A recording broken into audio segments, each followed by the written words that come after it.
સુરતમાં સ્થાનિક સ્વરાજની ચૂંટણીનો માહોલ ગરમાયો છે અને ત્યારે આજે ફોર્મ ચકાસણીની પ્રક્રિયા દરમિયાન કલેક્ટર કચેરી ખાતે ભારે ડ્રામા સર્જાયો। ભાજપ અને કોંગ્રેસના કાર્યકર્તાઓ મોટી સંખ્યામાં ઉમટી પડ્યા અને એકબીજા સામે જોરદાર સૂત્રોચ્ચાર કરી વિરોધ પ્રદર્શન કર્યું। कार्यकर्ता को दबाने का काम किया है। जो बीजेपी का कार्यकर्ता जिन लोगों ने 2014 के पहले डंडे खाए, जेल गए, वो सारे गुमनाम हो गए और अचानक से कुछ कॉर्पोरेट लोग, कुछ व्यापारी लोग हमारी पार्टी में घुस के कब्जा कर लेते हैं। उनका कब्जा हम हटवाएंगे और बड़ी लड़ाई में लड़ूंगा इन लोगों के खिलाफ। आप तो भाजपा के कार्यकर्ता थे। कार्यकर्ता भाजपा का हूँ, भाजपा मेरे दिल में, लेकिन जो लोगों ने हमारी पार्टी में कब्जा किया है, मेरी लड़ाई उनके खिलाफ है। मेरी लड़ाई पार्टी के खिलाफ, विचारधारा के खिलाफ कभी है ही नहीं।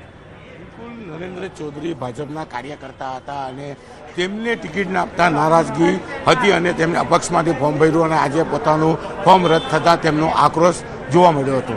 કેમેરામેન જીગર ગુગલ સાથે કૃતેશ પટેલ, ન્યૂઝ 18 ગુજરાતી, સુરત।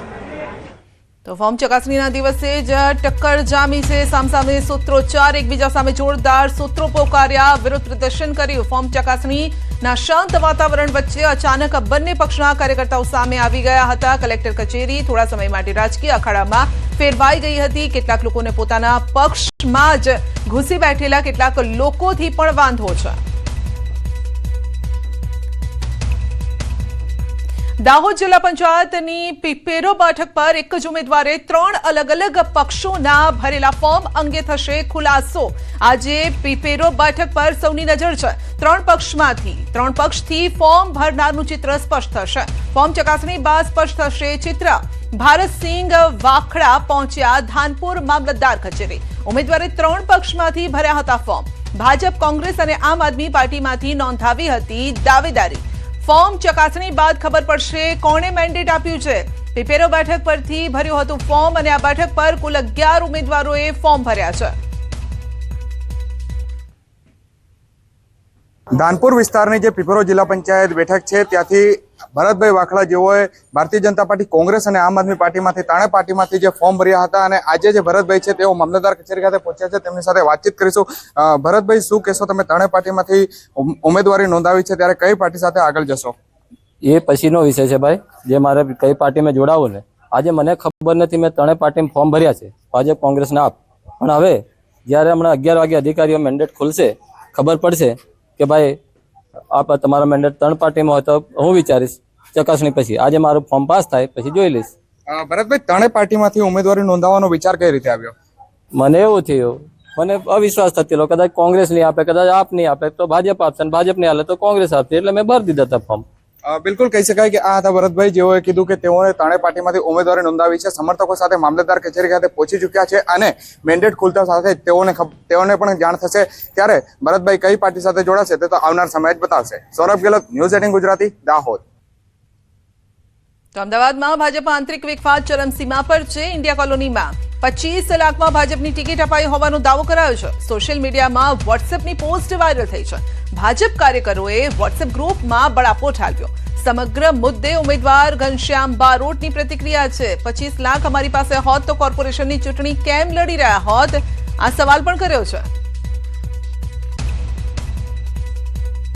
વાત વેચાવાની તો અમારા ધારાસભ્યશ્રી અતિ ધનિક વ્યક્તિ છે અને બીજું કે ઇન્ડિયા કોલોની વોર્ડની અંદર ટિકિટ બાંધવું જે હતા એમાં કોઈ એટલો સમૃદ્ધ નથી કે જે 20-25 લાખ રૂપિયા ખર્ચ આપી શકે ટિકિટ માટે। અને ટિકિટ લઈને 20-25 ખર્ચીને ટિકિટ લેતો હોય તો શું કામ કોર્પોરેશનને લડવા જ આવે? તો સ્થાનિક ચૂંટણીના ફોર્મ ચકાસણીનો અંતિમ દિવસ। કલેક્ટર કચેરી સહિત અન્ય કચેરીઓમાં ફોર્મની ચકાસણી। અમદાવાદ મનપા માટે 1552 ફોર્મની ચકાસણી થશે। દરિયાપુર વોર્ડમાં સૌથી વધુ 51 ફોર્મ ભરાયા છે। જિલ્લા પંચાયતમાં 149, તાલુકા પંચાયતના 635, નગરપાલિકા માટે 288 ફોર્મ ભરાયા છે। સ્થાનિક સ્વરાજની ચૂંટણીને લઈને જે ફોર્મ ઉમેદવારો દ્વારા ભરવામાં આવ્યા હતા અને તેની ચકાસણી અત્યારે કરવામાં આવી રહી છે। અમદાવાદ કલેક્ટર ઓફિસ ખાતે અમદાવાદ મ્યુનિસિપલ કોર્પોરેશનની ચૂંટણીને લઈને 192 બેઠકો માટે ઉમેદવારોએ, જે તે પક્ષના ઉમેદવારોએ જે ફોર્મ ભર્યા હતા, સબમિટ કરાવ્યા હતા અને એ ફોર્મની ચકાસણી જે છે તે અત્યારે કરવામાં આવી રહી છે. અમદાવાદ મ્યુનિસિપલ કોર્પોરેશનની ચૂંટણીને લઈને કુલ 1500થી પણ વધુ ફોર્મ ભરાયા છે અને તેની ચકાસણી અત્યારે કરવામાં આવી રહી છે. ઉમેદવારો જે પણ ફોર્મ ભરવામાં આવ્યા હતા અને તેમાં જે પણ ડોક્યુમેન્ટ જે છે તે સબમિટ કરવામાં આવ્યા હતા એ ડોક્યુમેન્ટ પૂરતા છે કે કેમ તે તમામ પ્રકારની વિગતો અત્યારે ચકાસણી જે છે તે અમદાવાદ કલેક્ટર કચેરી ખાતે અને જે તે જગ્યાએ ઉમેદવારોએ જે પોતાના ફોર્મ સબમિટ કર્યા હતા એ તમામ કચેરીઓ ખાતે એ ચકાસણી કરવામાં આવી રહી છે. કેમેરામેન નિલેશ સોસા સાથે સંજય ટાંક, ન્યૂઝ 18 ગુજરાતી, અમદાવાદ. તો અમદાવાદ શહેરના અસરવા વિસ્તારમાં શહેરી વિકાસ મંત્રી દર્શના વાઘેલાના વિસ્તારમાં ચૂંટણી પહેલા વિરોધના સૂર તેજ બન્યા છે. વિવિધ ચાલીમાં કમળનું ફૂલ, અમારી ભૂલ જેવા પોસ્ટર લાગ્યા. સ્થાનિકોએ આક્ષેપ કર્યો છે કે ખાનગી બિલ્ડર્સના લાભ માટે ભાજપના મળતિયાઓ દ્વારા ખાનગી મિલકતો પર જબરદસ્તી કબજો કરવામાં આવી રહ્યો છે અને સાથે વધુ વિસ્તારોમાં પોસ્ટર લગાવવામાં આવ્યા છે. અને સાથે જ પતરાવાડી ચાલીના રહીશોએ પણ રીડેવલપમેન્ટના નામે છેતરપિંડીના આક્ષેપ સાથે ચૂંટણી બહિષ્કારની જાહેરાત કરી છે. આશરે 8000 જેટલા મતદારો ધરાવતા આ વિસ્તારોમાં લોકોમાં ભારે અસંતોષ પણ જોવા મળી રહ્યો છે. સ્થાનિક સ્વરાજની ચૂંટણી અંગે સૌથી મોટા સમાચાર. કડી બાદ રાજ્યની બીજી એક આખી નગરપાલિકા બિનહરીફ તરફ છે. ગણદેવી નગરપાલિકાની ચૂંટણીને લઈને મોટા સમાચાર છે. ગણદેવી નગરપાલિકાની ચૂંટણી પહેલા જ 24 બેઠકમાંથી 20 બેઠક પર ભાજપના ઉમેદવારો બિનહરીફ થવાની પૂરેપૂરી શક્યતા. જ્યારે અન્ય 4 બેઠકો પર અપક્ષના ઉમેદવારે ફોર્મ ભરતા ત્યાં યોજાઈ શકે છે ચૂંટણી. વોર્ડ નંબર 1, 4, 5, 6 માં અપક્ષ ઉમેદવારોએ ફોર્મ ભર્યા છે.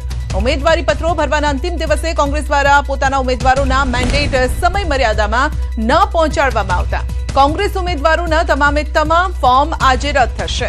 જો ઉમેદવારો પોતાનો ફોર્મ પરત ખેંચે અથવા તો ફોર્મ ચકાસણી દરમિયાન કોઈ ક્ષતિ સામે આવશે તો ગણદેવી નગરપાલિકાની 24 બેઠકો પર ભાજપના ઉમેદવારો બિનહરીફ જાહેર થઈ જશે.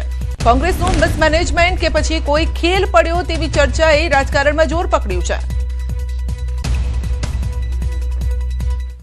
સ્થાનિક સ્વરાજ્યની ચૂંટણી લઈને નવસારી જિલ્લાથી ચૂંટણીલક્ષી મહત્વના અને મોટા સમાચાર સામે આવી રહ્યા છે. એટલા માટે કે નવસારી જિલ્લાની ગણદેવી નગરપાલિકાની જે 24 બેઠકો હતી, 24 બેઠકોમાંથી 20 જેટલી બેઠકો હાલ ભાજપના ખોળે જતી રહી છે. એટલે કે ભાજપના જે 20 જેટલા ઉમેદવારો છે એ બિનહરીફ જાહેર થાય એવી પૂરેપૂરી શક્યતાઓ છે. આજે ફોર્મ ચકાસણીનો દિન છે અને ત્યારે કોંગ્રેસ દ્વારા જે પોતાના 24 જે ઉમેદવારો હતા એ ઉમેદવારોના મેન્ડેટ જમા કરાવવાના હતા, પરંતુ 3 વાગ્યા પહેલા મેન્ડેટ જમા કરાવવાની જગ્યાએ કોંગ્રેસ પાર્ટીના જે અધ્યક્ષો હતા અને એ જવાબદારી જેને સોંપવામાં આવી હતી એમણે સાંજે 5 વાગે મેન્ડેટ જમા કરાવતા એમના તમામના ફોર્મો આજે રદ થવી પૂરેપૂરી શક્યતા છે. બીજી બાજુ ગણદેવી નગરપાલિકાની જે 24 બેઠકો છે, 24માંથી 1, 4, 5 અને 6 જે વોર્ડ છે ત્યાંથી અપક્ષ ઉમેદવારી કરી છે. એટલે કે 3 જેટલા ઉમેદવારો છે એમણે અપક્ષ ઉમેદવારી કરતા 1, 4, 5 અને 6 જે નંબરના વોર્ડ છે ત્યાં ચૂંટણી યોજાશે એવી શક્યતાઓ દેખાઈ રહી છે. પરંતુ ફોર્મ ચકાસણી ચાલી રહી છે અને ફોર્મ ચકાસણીમાં જો અપક્ષ ઉમેદવારો છે એ પોતાનું જે ફોર્મમાં જો કોઈ ક્ષતિ જણાશે તો એ 4 બેઠકો પણ ભાજપના ફાળે જાય એવી પૂરેપૂરી શક્યતાઓ હાલ દેખાઈ રહી છે. કોંગ્રેસ પાર્ટી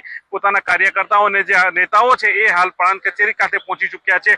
અધિકારીઓ સાથે ચર્ચા કરી રહ્યા છે કે કોઈ પણ સંજોગોમાં પાર્ટીના જે મેન્ડેટ છે એ સ્વીકારવામાં આવે, પરંતુ કાયદો અને જે નિયમો જે છે એ નિયમ મુજબ ફોર્મ એમના રદ થશે આજે. એટલે કે અત્યારથી ચિત્ર સ્પષ્ટ થઈ ચૂક્યું છે ગણદેવી નગરપાલિકાનું કે ગણદેવી નગરપાલિકાના જે 24માંથી 20 ભારતીય જનતા પાર્ટીના જે ઉમેદવારો છે એ હાલ બિનહરીફ જાહેર થઈ ચૂક્યા છે એવું કહી શકાય. ફોર્મ ચકાસણી પત્યા બાદ ચિત્ર સ્પષ્ટ થઈ જશે અને બાકીની જે 4 વોર્ડ છે, 4 વોર્ડના જે 3 ઉમેદવારો છે એ 3 ઉમેદવારોનું પણ ચિત્ર હાલ સ્પષ્ટ થઈ જશે. પરંતુ હાલ તો ચોક્કસથી કહી શકાય કે ગણદેવી નગરપાલિકામાં ચૂંટણી પહેલા જ ભાજપનું શાસન આવી ચૂક્યું છે. ભાવિન પટેલ, ન્યૂઝ 18 ગુજરાતી, નવસારી. રાજકોટની વાત